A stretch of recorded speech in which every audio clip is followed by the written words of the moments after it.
Hey, welcome back to AnimeCons TV. I'm Patrick Delahanty, and I'm here with everyone once again for our end of the year predictions episode. We've got Doug, Hey guys. Elizabeth, Hello. and Shiva and Sketch. Hi. Hello. And so we're gonna we'll start by reviewing our predictions for 2021. And if you've seen our episodes for the last, we've been doing these 12 years predictions? Or is it 13? But anyway, like a dozen times.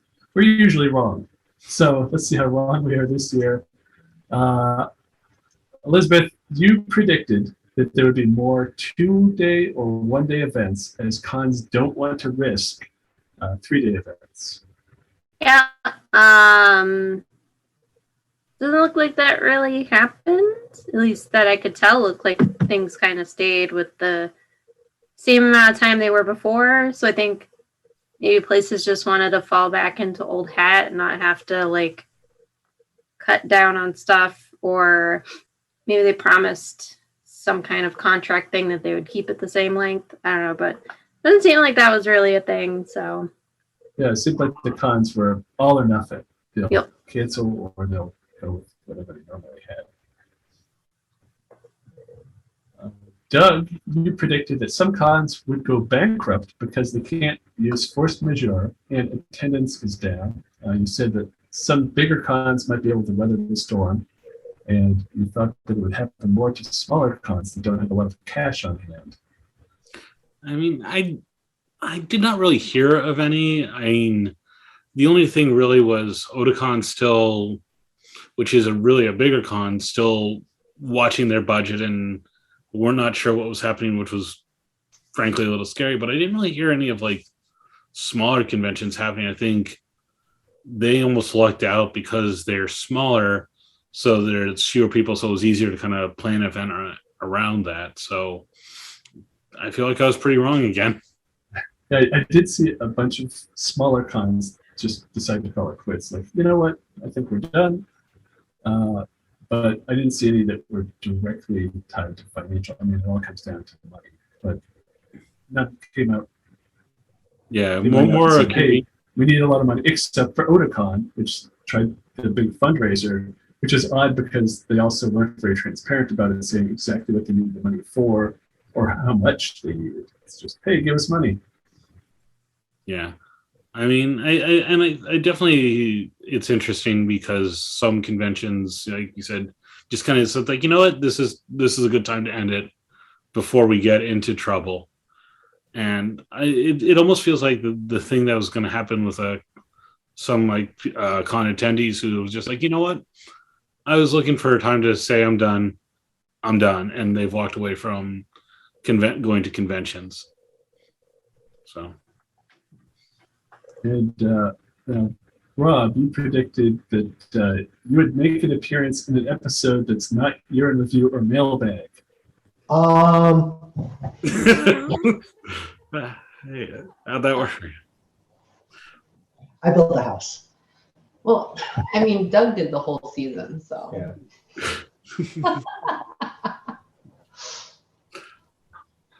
My back is very sore from carrying this whole show. Yep. Doug did not post in the notes what his prediction was. So Mine was Dragon Con was going to be the first con to come back this year. Yes, you predicted Or Dragon Con. the first major con to come back. Yeah, which I believe would be considered Otakon to be the first big one that came back, maybe? I mean, Maybe. I mean, big, large is kind of an arbitrary definition, but I was thinking kind of one of the more famous, highly attended ones when I was kind of thinking about it. Like AX didn't happen, right? So I feel like maybe Otakon was the first.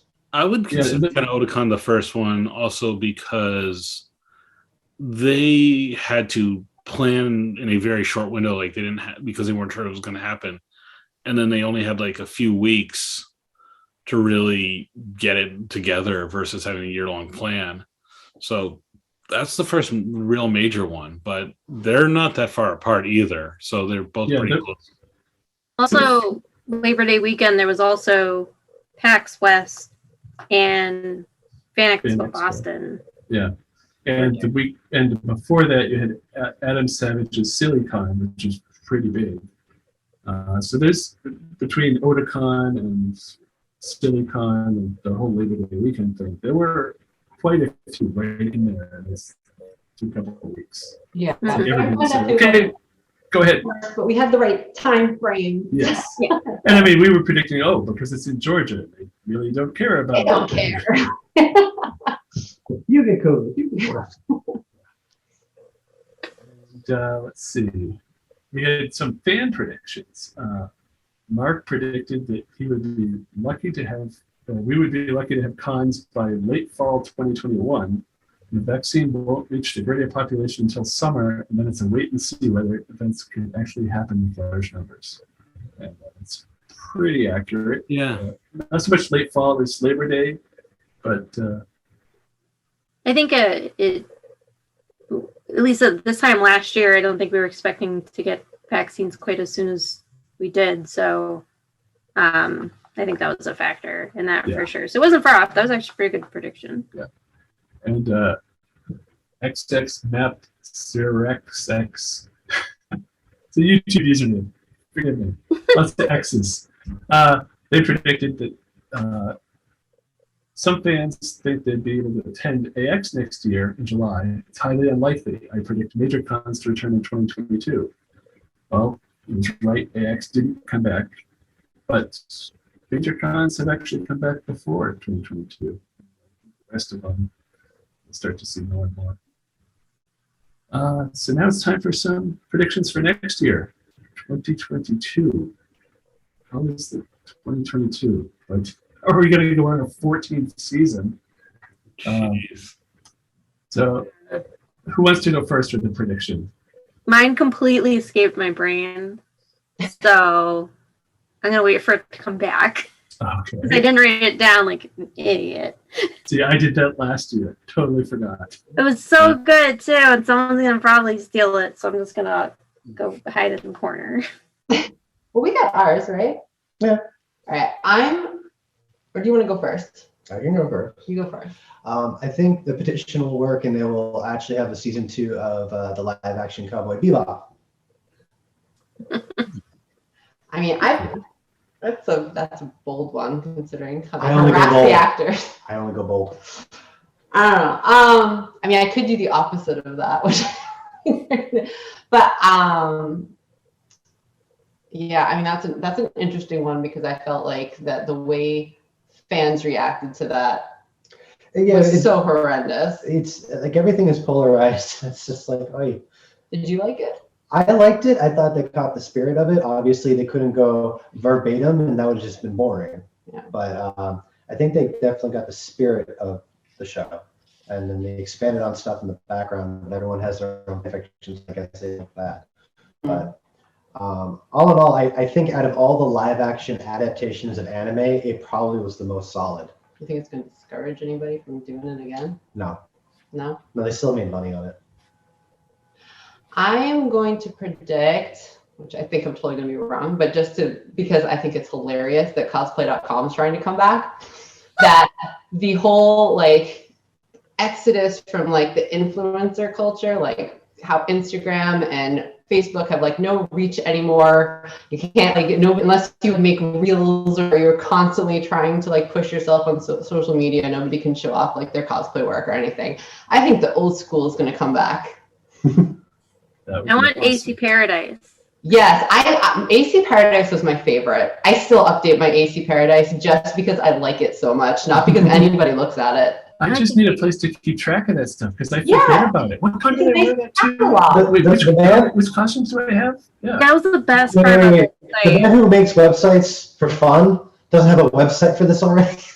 No comment. we should bring it back.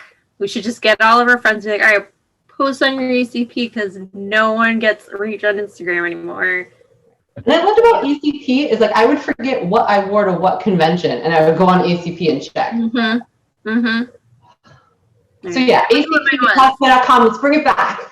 Screw likes and followers. Bring that back. Okay, I remember what mine was. So mine is I think you're gonna see more cons, and could be a crapshoot, and it's kind of risky, but I think you can see more cons trying to do more outdoor programming because it's outside and it's safer to be outside. And I think in saying that in like December in New England feels really weird. And we've seen some cons in the past do outside stuff because of space restrictions, with some good and some bad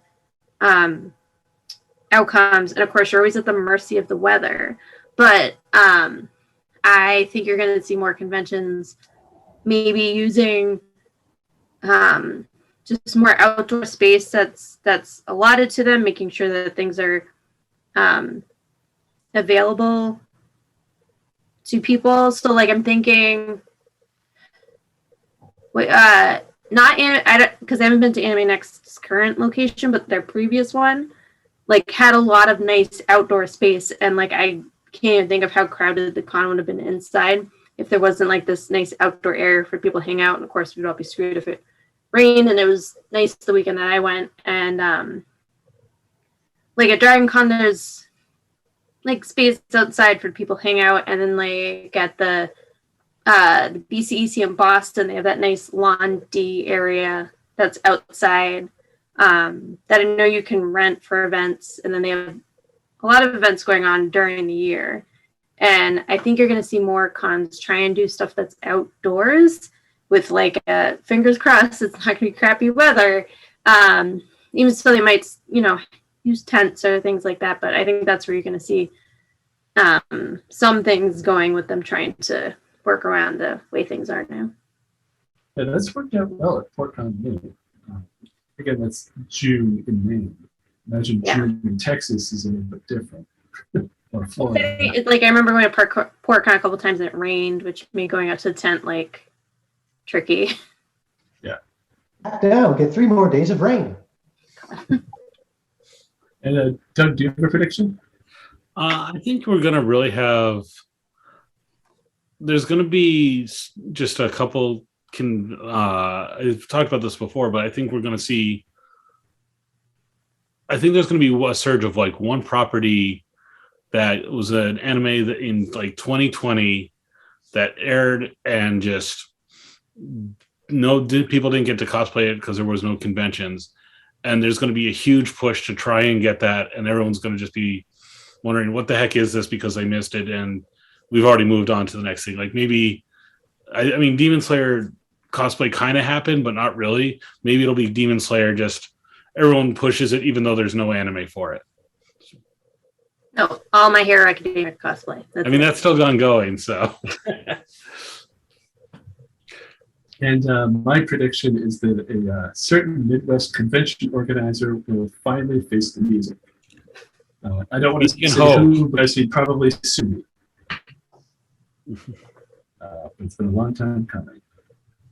And don't take people's registration information for minors and post it on a dating site. Why would you do that? So I guess in another year, we'll see how we did with these crazy predictions. Yeah, we did have one fan prediction. Oh, we did.